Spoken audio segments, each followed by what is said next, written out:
अकबर, बीरबल और जादुई गधे की कहानी। एक समय की बात है, बादशाह अकबर ने अपनी बेगम के जन्मदिन के लिए बहुत ही खूबसूरत और बेशकीमती हार बनवाया था। जब जन्मदिन आया तो बादशाह अकबर ने वह हार अपनी बेगम को तोहफे में दे दिया, जो उनकी बेगम को बहुत पसंद आया। अगली रात बेगम साहिबा ने वह हार गले से उतार कर एक संदूक में रख दिया। जब इस बात को कई दिन गुजर गए तो एक दिन बेगम साहिबा ने हार पहनने के लिए संदूक खोला, लेकिन हार कहीं नहीं मिला। इससे वह बहुत उदास हो गई और इस बारे में बादशाह अकबर को बताया।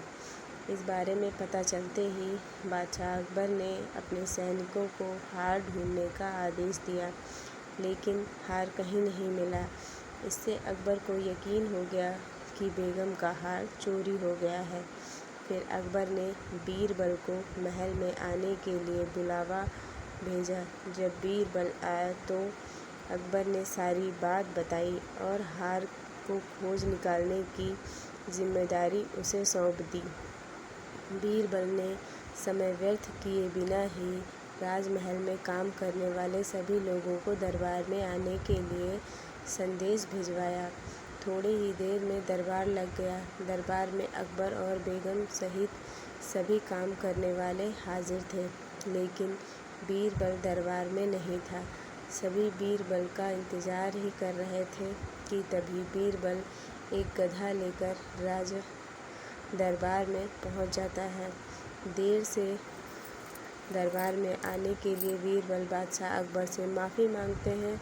सभी सोचने लगते हैं कि बीरबल गधे को लेकर राज दरबार में क्यों आए हैं।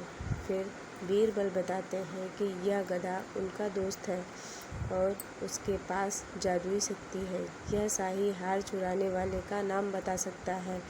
इसके बाद बीरबल जादुई गधे को सबसे नज़दीक वाले कमरे में ले जाकर बांध देता है और कहते हैं कि सभी एक एक करके कमरे में जाएं और गधे की पूंछ पकड़कर चिल्लाएं, जहाँपना मैंने चोरी नहीं की।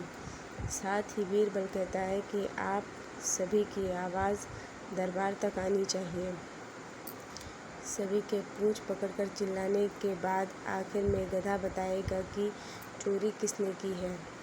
इसके बाद सभी कमरे के बाहर एक लाइन में खड़े हो गए और एक एक करके सभी ने कमरे में जाना शुरू कर दिया।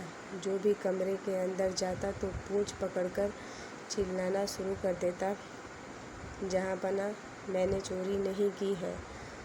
जब सभी का नंबर आ जाता है तो अंत में बीरबल अपने कमरे में जाता है और कुछ देर बाद कमरे से बाहर आ जाता है और फिर बीरबल सभी काम करने वालों के पास जाकर उन्हें दोनों हाथ सामने करने को बोलता है और एक एक करके सभी के हाथ सूंघने लगता है। बीरबल की इस हरकत को देखकर सभी हैरान हो जाते हैं। ऐसे ही सूंघते सूंघते एक काम करने वाले का हाथ पकड़कर बीरबल जोर से बोलता है, जहाँपना इसने चोरी की है।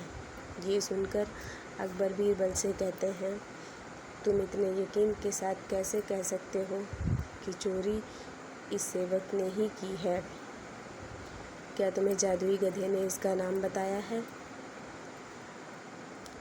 तब बीरबल बोलता है, जहाँपना यह गधा जादुई नहीं, यह बाकी गधों की तरह साधारण ही है। बस मैंने इस गधे की पूंछ पर एक खास तरह का इत्र लगाया है। सभी सेवकों ने गधे की पूंछ को पकड़ा, बस इस चोर को छोड़कर, इसलिए इसके हाथ से इत्र की खुशबू नहीं आ रही है। फिर चोर को पकड़ लिया गया और उसे चोरी की सभी सामान के साथ ही बेगम का हार भी बरामद कर लिया गया। बीरबल की इस अक्लमंदी की सभी ने सराहना की और बेगम ने खुश होकर बादशाह अकबर से उसे उपहार भी दिलवाया। कहानी से सीख। इस कहानी से यह सीख मिलती है कि बुरे काम को कितना भी छुपाने की कोशिश करो, एक दिन सबको पता चल ही जाता है। इसलिए बुरे काम नहीं करने चाहिए।